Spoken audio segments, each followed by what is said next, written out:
이제 네 번째 시간으로서 뭐죠? 법궤를 나누죠. 그래서 지난주까지 여러분 그림을 이제 계속 보세요. 그림을 보시면 등대, 진설병상, 분향단이 있었죠. 요 밑에 세 개가 뭐다? 요 밑에 세 개가 성막 안에는 성소와 지성소가 있는데 첫 번째로 들어가는 그 천막 안이 뭐다? 성소. 성소에는 이 세 가지가 세 가지 기물이 있었다는 거죠. 그래서 등대와 진설병이 서로 마주보고 있었고 휘장 바로 앞에는 분향단이 있었던 거죠. 그래서 성소 안에서 이 세 가지의 기물을 관리를 누가 했다? 제사장들이 돌아가면서 이제 했다는 거죠. 그래서 분향단에서 향을 태우고 또 저녁마다 등대에 불을 켜고 아침이 되면은 또 가서 또 등대에 불을 끄고 불똥들 치우고 또 진설병은 안식일마다 매번 새로운 무교병 떡을 갈고 이런 일들을 이제 제사장들이 했던 거죠. 그리고 이제 오늘은 그 휘장 안으로 들어가면은 그 지성소, 이거는 법궤라고도 하고 지성소 안에 있는 기물이에요. 지성소 안에 있는 건 법궤라고도 하고 증거궤라고도 하고 언약궤라고도 하는 이런 상자 같은 게 있는 거죠. 그래서 이 법궤에서 이제 하나님이 이 법궤 뚜껑을 뭐라고 그러냐면 속죄소라고 그래요. 법궤 뚜껑에 보면은 무슨 날개처럼 생겼죠? 그렇죠? 이걸 그룹들이라고 그래요. 그룹들이 서로 마주보고 있어요. 이 그룹들은 천사들이에요. 천사들이 서로 마주보고 있는 이 뚜껑을, 이걸 덮는 뚜껑을 속죄소라고 부르는데 이 속죄소, 이곳에 하나님이 임재한 거예요. 그래서 모세가 여기서 이제 하나님을 만나고 하나님과 대화를 하기도 하고, 그리고 대제사장은 1년에 한 번 이곳에 들어가서 이제 피를 뿌려서 하나님으로부터 백성과 제사장의 죄를 속죄받는 그런 날이었죠. 그리고 그 옆에 보면 물두멍이 있죠. 물두멍은 이건 물그릇이에요. 요거는 성막 안에 있는 게 아니라 성막 밖에 보면 뜰 있잖아요. 그 뜰 입구 쪽에 물두멍이 있고, 그 다음에 더 앞으로 가면은 번제단이 있어서 이 번제단에서 동물을 잡은 동물을 여기다 올려서 불을 태가지고 다 태우는 거예요. 다 태우고 이 번제단에서 이제 그 동물을 안수해주고 죽여요. 그러면 죽이면 피가 나잖아요. 그 피를 받아다가 이걸 이제 피를 뿌리고 했던 거죠. 그래서 성막 밖에는 이제 물두멍과 번제단이 있는데 이거는 이제 계속해서 다음 주부터 또 나누는 것이고, 오늘은 이 법궤를 여러분과 나눠요. 이 법궤는 성막 안에 있는 기물들 중에 가장 중요하다고 할 수가 있어요. 왜냐하면 이 법궤는 하나님의 임재를 상징하거든요. 그래서 오늘 특별히 이 법궤, 이 증거궤라고도 하는 이 법궤에 관해서 여러분과 말씀을 나누는데, 말씀은 이제 이 법궤를 어떻게 만들라 하는 말씀들이니까 그림을 보시면서, 그림을 번갈아 가면서 보시면서 이제 글을 읽어보면 여러분이 이해가 될 것입니다. 다음 장 넘기셔서 13페이지 한번 보세요. 자, 이제 증거궤에 관해서 여러분과 말씀을 나누는데, 이거는 지성소에 있는 궤를 의미하는 거예요. 이 궤는 말 그대로 상자나 관을 뜻하는 거예요. 안에다 뭘 넣어놓는 기구예요.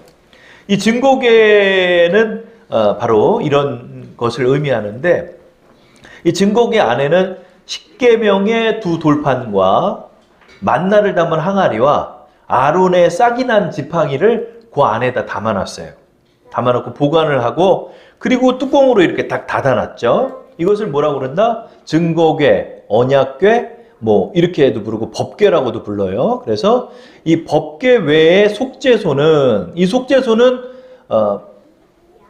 그 법궤를 덮는 뚜껑을 속죄소라고 그러는 거예요. 그래서 이 속죄소는 하나님의 임재의 가시적인 형상이요, 속죄의 은총을 상징하는 것으로 성소에서 가장 주요하게 취급되었다, 이렇게 말씀하고 있죠. 자, 이제 출애굽기 25장 10절에서부터 22절까지의 말씀을 통해서 우리가 이 증거궤에 대한 말씀을 한 절 한 절 나눠보도록 하겠습니다. 25장 10절 11절 다 함께 합독해 볼게요. 그들은 조각목으로 궤를 짜되 길이는 2규빗 반, 너비는 1규빗 반, 높이는 1규빗 반이 되게 하고 너는 순금으로 그것을 싸되 그 안팎을 싸고 위쪽 가장자리로 돌아가며 금태를 두르고 이제 상상이 가죠. 이제 조각목 나무로 요거를 상자를 이렇게 만들어 가지고 그걸 금막을 딱 씌우라는 거예요. 그리고 윗부분에 모서리에는 금태를 하나 더 둘러라 이런 거죠. 그래서 여러분 길이는 2규빗 반이니까 약 한 센치로 따지면 한 110cm 정도 돼요. 114cm. 그 다음에 너비는 1규빗 반이니까 한 68cm 이렇게 돼요. 114, 안 커요. 한 요만해요. 요만하네. 요만해. 여기 지금 여러분 강대상 보이죠? 강대상 정도 되고 너비도 거의 비슷하네. 이게 증거계를 비슷하게 해서 만들었나 보네요. 이 강대상이. 그러니까 여러분 강대상 너비가 한 이 정도 돼요. 1m 10, 요거보다 조금 더 크는데 요거에다가 68cm 너비가. 그쵸? 높이도 1규빗 반이니까 역시 68cm 정도 되죠. 그러니까 한 요만하겠네. 요만한 상자겠네. 요만한. 그쵸? 그 정도 크기가 되는 곳에 되도록 만들어서 이걸 조각목으로 만들어라. 먼저 나무로 만든 다음에 그것을 이제 금막을 씌워라 이러는 거죠. 여러분 이 증거계는 이 법계는 무엇을 상징한다? 그리스도를 상징한다는 거예요. 그래서 여러분 그리스도를 보는 거예요. 그리스도의 속성에 관해서 어떤 분이신지 우리는 이 증거계를 통해 확인할 수 있다는 거예요.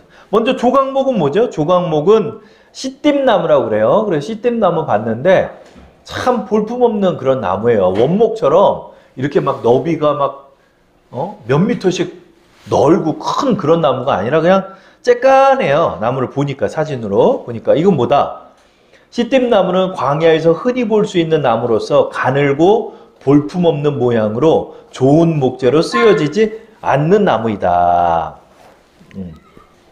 그러나 이 나무는 가볍고 잘 썩지 않는 특성이 있어 법궤를 만들기에는 적합하다. 그러니까 이 나무는 여러분 가늘고 볼품없다면 뭐예요? 여러분 뭐 큰 건축 자재 같은 건 못 쓰잖아요. 대신에 요 114cm짜리 나무 상자 하나는 만들 수 있겠죠. 그리고 가볍고 하니까 들고 다니기도 편하잖아요. 그러니까 아주 흔하면서 평범한 나무로서 법궤를 만들었다는 거예요.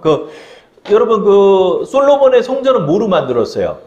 백향목 같은 걸로 만들었잖아요. 이런 거는 건축 자재로 쓰기는 좋은 나무예요. 백향목 같은 건. 근데 그런 나무로 이 법궤를 안 만들었다는 거야. 왜 그럴까? 이 법궤가 제일 중요한데 제일 볼품없는 씨띠나무로 왜 만드셨을까? 이것은 바로 그리스도의 인성을 상징하는 거예요. 우리 예수님이 어떤 분이셨다고요? 얼굴 보면 볼품이 없고 풍채도 없고 모양도 없다고 그랬죠. 이사야 선지자의 말을 보면 예수님의 모습은 아주 평범한 목수의 아들로 태어난 우리의 예수님의 모습은 완전한 인간이 돼 인간 중에서도 볼품없는 그런 연약한 모습의 사람으로 이 땅에 오셨다는 거죠. 그러나 그분이 그런 연약한 하나의 목수일 뿐만 아니라 그러나 그분의 본성은 어떤 분이다? 금태로 씌워졌다는 거죠. 이 금은 순결과 성결을 상징하죠. 인간에게 성결을 표현할 수는 없어요. 이것은 바로 그리스도의 신성, 그분의 하나님 되심을 우리에게 보여주고 있는 거죠. 그래서 순금, 이 씨띠나무에 정금을 씌웠으면 그리스도의 신성을 의미합니다. 증거궤와 속죄소를 통해 하나님을 모세가 만난 것처럼 그리스도로 예표되는 증거궤는 우리가 그리스도를 통해 하나님과 교제하며 하나님과 화평을 누릴 수 있음을 상징하고 있습니다. 그래서 이 증거궤 앞에서 모세가 하나님을 만났던 것처럼 우리가 그리스도를 통해 하나님을 만날 수 있다는 거죠. 자, 25장 12절에서 15절까지의 말씀을 또 한번 읽어보도록 하겠습니다. 시작. 금고리 넷을 부어 만들어 그 네 발에 달되 이쪽에 두 고리 저쪽에 두 고리를 달며 조각목으로 채를 만들어 금으로 싸고 그 채를 궤 양쪽 고리에 꿰어서 궤를 매게 하며 채를 궤 고리에 꿰는 대로 두고 빼내지 말지니. 그죠? 자, 이걸 읽어보셨으니까 맨 앞장에 그림을 한번 보세요. 맨 앞장에 그림을 한번 보시면은 내 발이라고 표현했지만 발이 아니라 이거는 이제 원어적으로 보면 내 모서리라는 거예요. 이 모서리에 여러분 동그란 고리가 있죠? 거기다 이제 나무채를 끼는 거야. 그래가지고 어깨에 매가지고 이것을 이제 이동할 때 쓰라는 거예요. 근데 이거는 특별히 어떻게 했다? 이 나무 채 있죠? 나무 막대를 빼지 말고 그냥 꼽아두라는 거야. 여기다가. 그러니까 그 지성소에 들어가면 법궤를 딱 보면 이 나무 궤가 나무 막대기 두 막대기에 이렇게 꿰져 있는 채로 놓여져 있었다는 거예요. 이걸 뺐다 꼈다 안 했다는 거예요. 왜 그러냐면 이걸 뺐다 꼈다 할 때 또 고리가 상할 수도 있죠. 그러나 이제 우리가 이 기물을 생각할 때 이것은 바로 하나님을 상징하고 있기 때문에 이 하나님의 이 고리나 이런 부분들이 훼손되지 않게끔 하고자 이 나무채를 깨둔 채로 두라 하였다는 거죠. 자, 다시 이제 14페이지를 한번 다시 한번 보시고, 자, 금고리 넷이라고 한 것은 법궤를 이동할 시에 손을 대지 않고 채를 깨어 들고 가기 위해서 이렇게 고리 넷을 만들었다는 거죠. 근데 그 채도 시띠나무로 만들었어요. 나무 막대기도. 근데 막대기만 만든 게 아니라 그 막대기에다 또 금막을 또 씌웠다는 거죠. 그렇죠? 그래서 하나님의 성물을 함부로 인간의 손으로 만질 수 없을 만큼 거룩하게 여겼기 때문에 채를 사용해서 이동했다는 거죠.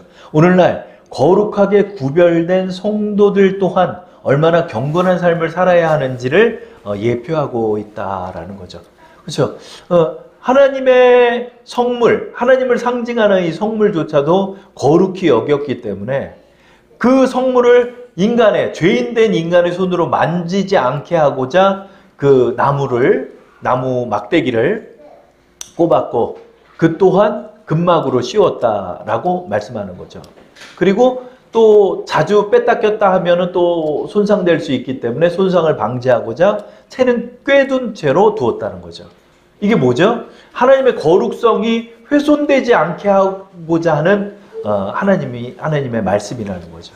그런 것처럼 여러분 우리 성도들 또한 우리 하나님 앞에서 얼마나 경건한 그런 그리스도인이 돼야 하는지를 다시 한번 생각해 봐야 되는 거죠. 그래서 내 발은 말 그대로 발이 달렸다는 게 아니라 모서리란 뜻을 갖고 있어요. 그래서 영어 성경 보면 코너 뭐 이런 뜻을 갖고 있더라고요. 그래서 이것을 꿰게 하고 이것을 어깨에 메고 이제 들고 갈 수 있게끔 하나님이 했다는 거예요. 자, 16, 17절 말씀을 다 함께 합독해 볼게요. 시작. 내가 내게 줄 증거판을 궤 속에 둘지며 순금으로 속죄소를 만들되 길이는 2규빗반, 너비는 1규빗반이 되게 하고. 자, 여기서부터 이제 여러분 주목을 할 게 있어요. 자, 이 지금 나무 상자를 만들었죠? 나무 상자를 만든 거 안에다가 시내산에서 받았던 십계명의 2돌판을 그 안에다 넣어두라는 거야. 2돌판을 넣어두고 속죄소를 만든다는 게, 이 속죄소라는 것은 법궤를 덮는 뚜껑이에요. 뚜껑을 만드는데 여러분 여기서 기억할 게 뭐다? 순금으로 속죄소를 만든다는 거야. 여러분 그 성막 안에 있는 것 중에 순금으로 만들었던 성물이 뭐였죠?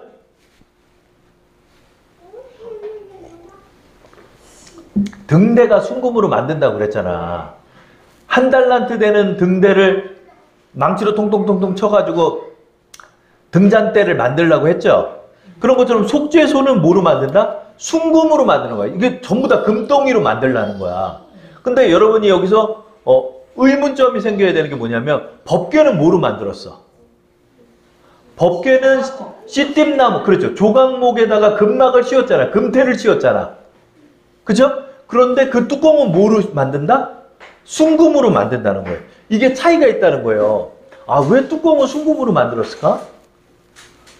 이 값비싼 순금, 이거를 만들려고 했다는 거예요. 자, 우리 이제 한번 살펴보도록 할게요. 그리고 왜 십계명 안에, 그 증거궤 안에 왜 십계명을 두라 했을까요? 이것은 하나님의 거룩하신 뜻을 보여주며 하나님께서 어떤 분이신지를 보여준다. 법궤를 만든 1차적 목적이 하나님의 말씀을 보존하기 위해서이다. 또한 증거판은 구약의 예언의 성취를 이루신 그리스도를 상징한다고도 할 수 있다. 이런 거죠. 자, 그 뭐라고요? 요한복음 1장을 보면 뭐가 나왔죠? 말씀이 육신이 되어 우리 가운데 거하심에, 그죠? 은혜와 진리가 충만하더라. 이런 표현이 있죠. 우리 이 증거판을, 이 십계명을 뭐를 상징한다? 십계명이 바로 그리스도를 상징한다는 거. 왜? 구약의 모든 말씀을 우리 그리스도께서 성취하셨기 때문에, 메시아로서 성취하셨기 때문에 그리스도를 상징하고, 또한 이건 뭘 상징한다? 하나님의 말씀을 상징한다는 거죠.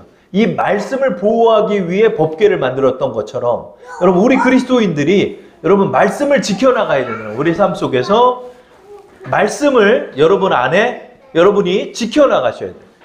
여러분 우리가 말씀으로 구원받았잖아요. 말씀을 믿음으로 구원받았던 것처럼 여러분 마음 안에서 여러분이 뭐를 지켜나갔나? 하나님이 주신 말씀을 여러분들이 지켜나가야 돼요. 그렇죠? 내가 말씀을 믿는 그 길을 내가 지켜나가야 돼요. 자, 그 뚜껑은 이제 뭐라고 표현한다? 속죄소라고 표현한다. 이 속죄소의 뜻은 뭐다? 가리다, 덮다라는 뜻을 가지고 있죠. 그래서 이를 죄를 가리고 용서한다는 의미이다. 여기서 속죄소는 법궤의 뚜껑을 말한다. 이는 법궤 안에 율법을 덮는다는 것으로서 우리를 율법의 잣대로 심판하지 않으시고 은혜로서 용서하신다는 의미를 내포하고 있다. 그렇죠? 그렇죠? 여러분 이거 그리스도의 십자가를 상징하는 거예요. 그리스도의 십자가를 통해서 그 말씀을 덮고 있잖아요, 지금. 그렇죠? 이 말씀은 뭐를 상징해요?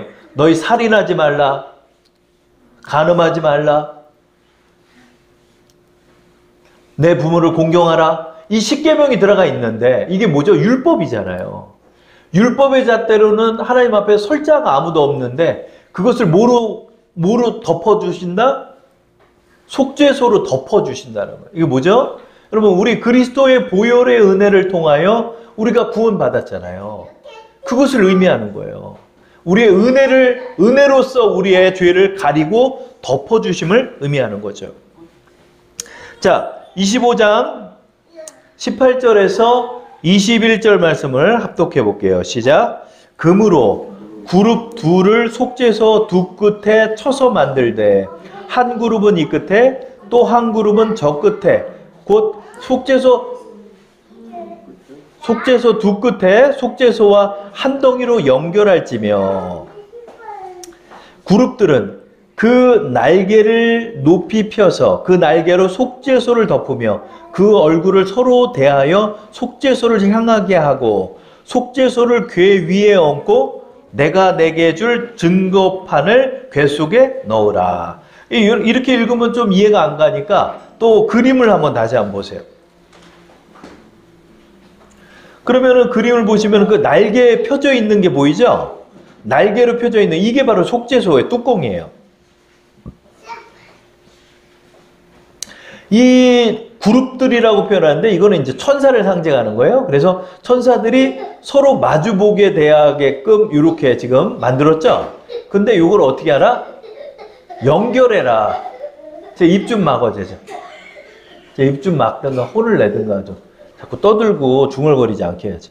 자, 요거는 또 어떻게 했다? 요 그룹들은 따로 어디서 만든 다음에 요거를 뭐 땜질해서 붙이는 게 아니라 연결해서 통으로 만들었다는 거예요. 이거 두들겨가지고 전부 다 통으로 연결해서 만들었다 하는 거죠. 자, 이 의미들은 무엇을 상징할까? 이 말씀을 한번 살펴볼게요. 15페이지를 여러분 보시겠습니다. 조용! 이찬혁! 조용! 자, 그룹이다 그러면은 삼성그룹인가? LG그룹인가? 그렇게 생각하는 그게 그룹이 그런 뜻이 아니라 이 그룹이라는 단어는 케루빔이라는 단어인데 케루빔이라는 단어는 천사를 뜻하는 케루브의 복수형들이니까 이게 뭐다? 천사들이란 뜻이에요. 천사들이 서로 마주보는 거야. 이들은 사람의 얼굴에 양쪽 어깨에는 날개를 달고 있는 모습을 하고 있으며 하나님을 찬양하는 기능을 가졌다. 본문에서는 하나님의 말씀을 지키고 있음을 상징한다. 그래서 여러분 그 요한계시록에 보면은 그 음성이 들리죠? 하나님의 보좌가 딱 들리는데 뭐라고요? 거룩하다, 거룩하다, 거룩하다. 막 이런 음성이 들린대잖아요. 그러니까 하나님의 보좌에서는 천사들이 하나님을 계속 찬양하는 거예요. 하나님을 찬양하는 소리가 계속 들리는 거예요. 천사들의 그 소리가 들려요. 그러니까 여러분 그 가브리엘 천사가 있고 또 뭐 미가엘 천사가 있고 막 그러잖아요. 미가엘 천사는 천사장이라고 그러죠. 군대 천사 이렇게 얘기도 하고 또 가브리엘 천사는 또 메신저의 역할을 한다고도 하죠. 이 그룹들은 뭐다? 이 하나님을 찬양하는 천사들을 의미하는 거예요. 이거는 뭐다? 이게 왜 속죄소에 있죠? 바로 하나님의 말씀을 천사들이 지키고 있다는 거예요. 천사들이 지키고 있다. 그래가지고 여러분 이번 주에 오늘 좀 은혜를 받았는데 재밌는 얘기를 또 하나 드릴게요. 이번 주일에 우리 그 지붕에서 떨어진 목사님 있잖아요. 지금 오늘 보고 왔어. 우리 감찰 모임이 있다고 그러니까 거기로 오신 거예요. 지붕에서 떨어져가지고 비장 파열되고 어깨 골절되고 옆구리 부러지고 막 그랬잖아요. 조용! 가만히 앉아있어! 그래가지고 나는 이제 뭐 다 죽는 줄 알았어. 그랬더니 마을버스 타고 교회로 온 거야. 그래서 목사님 어떻게 된 거예요? 그랬더니 참 놀라운 일이 있었다는 거예요. 지붕에 케이블선 뭐 까는 일을 도와주러 올라갔다가 교회 지붕에서 떨어져가지고 응급실에 실려갔었거든요. 지난주에.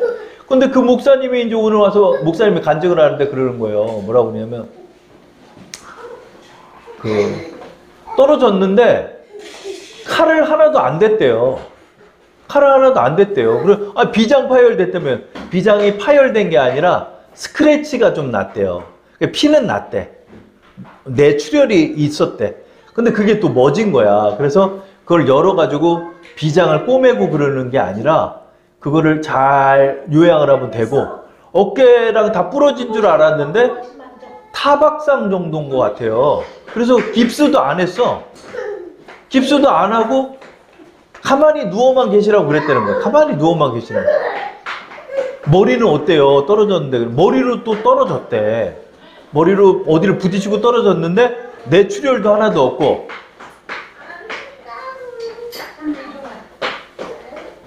뇌출혈도 하나도 없고. 자, 22절 말씀 우리 다 함께 마지막으로 읽어볼게요. 거기서 내가 너와 만나고 속죄소 위 곧 증거궤 위에 있는 두 그룹 사이에서 내가 이스라엘 자손을 위하여 내게 명령할 모든 일을 내게 이르리라 이러죠. 속죄소 위에서 내가 너를 만난다. 우리의 죄를 덮어주시는 하나님의 은혜를 따라 모세가 주님을 이곳에서 만난 것처럼 우리도 담대히 주께 나아가 주를 배웁는다.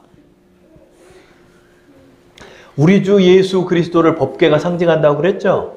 우리 예수님을 통해서 우리의 죄를 덮어주시고 우리로 의롭다 칭하여 주시니까 모세가 이 속죄소에서 주님을 만난 것처럼 우리도 이제 하나님을 만나 뵐 수 있다는 거예요. 그렇죠? 왜? 예수님 때문에 만나는 거예요. 예수님 때문에 내가 하나님을 만나 배울 수 있는 거예요. 그래서 내가 부족하기 때문에 주님을 못 만나는 게 아니라 하나님께서 여러분을 채워주시는 거예요. 그래서 여러분 오늘도 주님께 기도하는 그 기도를 하나님 다 들어주시는 거예요. 천사를 통해 지켜달라 기도하면 하나님께서 천사를 보내주시고 기도에 응답해달라 기도하면 하나님이 응답하여 주시고 성령 충만을 기도하면 성령께서 함께하여 주시는 거예요. 그래서 여러분들 그 마음에 여러분들이 새기면서 하나님의 은혜의 보좌 앞으로 나가시는 여러분 되기 바랍니다.